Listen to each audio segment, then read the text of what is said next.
sorub sən nə işsən be? İştahiysam abi. Hə, ikimiz yenicə sənə Ha, danışırıq. Allah süper. Sağ ol.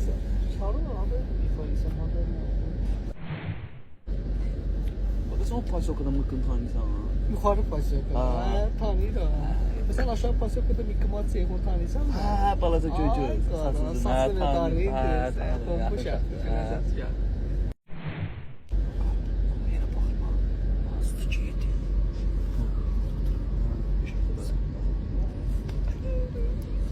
Bakır öyle bakır. Yolla. İnternet yok da gelmiyor da oluyor ya. Əl yol yazıyorsan da mən sən bilmirəm bir. Hardan mısın? Bir iki saat utanmışsam mı? Bu şey sən zaten